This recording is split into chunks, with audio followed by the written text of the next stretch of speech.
दोस्तों, आज मैं आपके लिए एक बहुत ज़रूरी वीडियो लेके आया हूँ।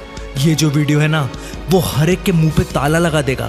हर एक बंदे के मुंह पे जो बोलता है कि वो इसलिए सक्सेसफुल नहीं हो पाता क्योंकि वो गांव में पैदा हुआ है, या फिर हिंदी मीडियम में पढ़ा है, या उस इंसान के माता पिता गरीब थे। इस वीडियो में मैं तुम सबको ये प्रूव कर दूंगा कि ये सब बहाने होते हैं, और जिसको कुछ करना गुजरना होता है ना, वो कैसे भी करके जीत पा ही लेता है। और एक बात और, मैं इस वीडियो में स्टीव जॉब्स, बिल गेट्स और मार्क जुकरबर्ग जैसे बड़े बड़े विदेशियों की बड़ी कहानी सुनाने नहीं आया हूँ। मैं अपने देसी लोगों के बारे में बताऊंगा जिन्होंने भारत में रहकर गोरों से ज्यादा पाया है। भाइयों, लोग बोलते हैं ना कि भारत बहुत पिछड़ा हुआ देश है और यहाँ पर किसी का फ्यूचर नहीं बन सकता। ऐसी बातें क्विक हील एंटीवायरस के मालिक कैलाश कटकर को भी उनके दोस्त बोलते थे। क्विक हील एक ऐसा एंटीवायरस है जो पूरे भारत में सबसे ज़्यादा बिकता है, और इस देसी एंटीवायरस ने मैकेफी और कैस्पर स्काई जैसे एंटीवायरस को भी बिक्री के मामले में पीछे छोड़ दिया है। लेकिन दोस्तों, कैलाश कटकर जिन्होंने क्विक हील एंटीवायरस बनाया है, पहले कैलकुलेटर रिपेयर करने का काम करते थे। आपने कभी रहीमतपुर का नाम सुना है? नहीं सुना होगा, क्योंकि ये एक बहुत ही छोटा सा गांव है, और इसी गांव में कैलाश कटकर ने जन्म लिया था। जब 200 करोड़ के बिजनेस को चलाने वाले कैलाश एक छोटे से गांव के हो सकते हैं, तो आप भी एक छोटे से गांव में पैदा होकर सफलता को प्राप्त क्यों नहीं कर सकते? कैलकुलेटर ही नहीं, कैलाश कटकर ने छोटे रेडियो स्टेशन पर भी काम किया। वो कैलकुलेटर तो सुधारा करते थे, लेकिन साथ ही साथ इलेक्ट्रॉनिक्स के बारे में खूब पढ़ा भी करते थे। उनके पास उस वक्त काम तो कैलकुलेटर सुधारने का था, लेकिन उनको पता था कि आगे चलकर उनको कुछ बड़ा करना है, और इसीलिए वो जब भी समय मिलता तब सेकंड हैंड किताब उठाकर पढ़ाई करना शुरू कर देते। धीरे धीरे उन्होंने इतना पढ़ लिया कि उन्होंने पहले तो खुद का कैलकुलेटर रिपेयर का बिजनेस खोला और फिर सॉफ्टवेयर बनाने की कंपनी खड़ी कर ली। दोस्तों, दिन में चाहो तो 8 घंटे की नौकरी करने के बाद भी इंसान पढ़ाई कर सकता है और अपनी स्किल्स को खूब तराश सकता है।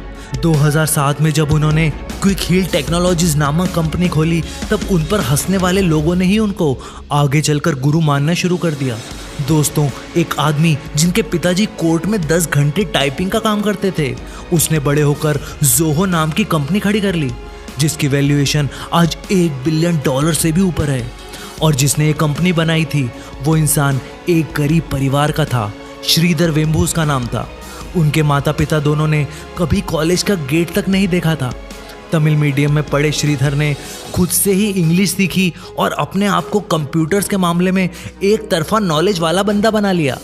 जैसे ही उनको अपॉर्चुनिटी दिखी, वैसे ही उन्होंने अपना प्रोडक्ट फटाफट बनाकर लॉन्च कर दिया, और आज उनका प्रोडक्ट जोहो नाम से बिकता है और पूरी दुनिया में फेमस है।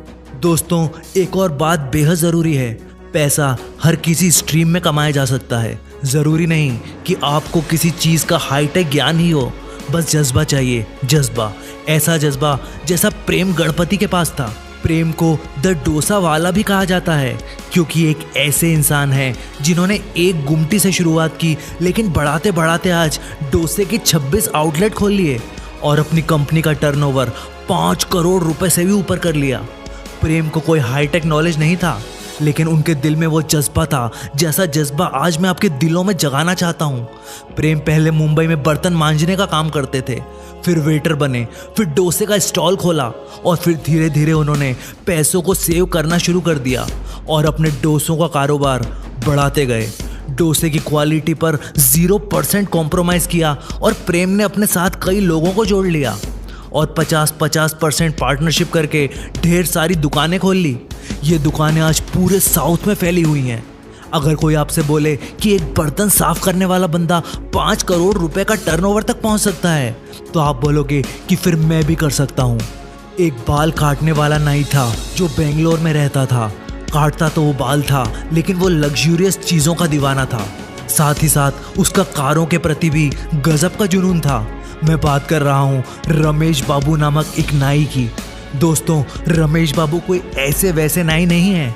ये एक दिन के लाखों रुपए छापते हैं, और फंडा वही है, जुनून। रमेश के पिता भी एक नाई थे जो सिर्फ 7 साल की उम्र में रमेश को छोड़कर हमेशा के लिए चले गए। उनके पिता उस समय सिर्फ 5 रुपए दिन कमाया करते थे, और एक समय की रोटी मिलना भी उनके परिवार को मुश्किल था। रमेश के घर पर कोई पढ़ा लिखा नहीं था और इसीलिए रमेश को पढ़ने का चस्का लग गया। दोस्तों, उन्होंने इलेक्ट्रॉनिक्स में डिप्लोमा कर लिया और बचे कुछ पैसों से मारुति ओमनी का पुराना मॉडल खरीद लिया और फिर उस कार को रेंट पे लगा दिया। जैसे ही उनको समझ आया कि एक कार को खरीदकर रेंट पर बार बार चढ़ाया जा सकता है, वैसे ही उन्होंने अपने दोस्तों और रिश्तेदारों से ढेर सारे पैसे उधार ले लिए और उनको कैसे ना कैसे करके मना लिया कि उनके पैसे वो जल्दी ही वापस कर देंगे। उनका जज्बा देख उन्होंने रमेश बाबू पर विश्वास किया और उनको कार खरीदने के लिए पैसे दे दिए। फिर रमेश ने एक के बाद एक कारें खरीदी और उसको फिर रेंट पर देना शुरू कर दिया और देखते ही देखते आज उनके पास मर्सिडीज से लेकर ऑडी सब कारें हैं। ऐश्वर्या राय बच्चन से लेकर अमिताभ बच्चन तक उनकी कारों का जरूरत पड़ने पर इस्तेमाल कर चुके हैं। दोस्तों, आपकी कंडीशन जो भी हो, आपका पास जो भी हो और आपकी मजबूरियां जो भी हो, अगर मन बना लो तो रास्ते निकल ही आते हैं। अपने अंदर जज्बा जगाओ और अगर वीडियो दिल से पसंद आई तो लाइक और सब्सक्राइब करो। हमेशा याद रखो, यू कैन डू वंडर्स।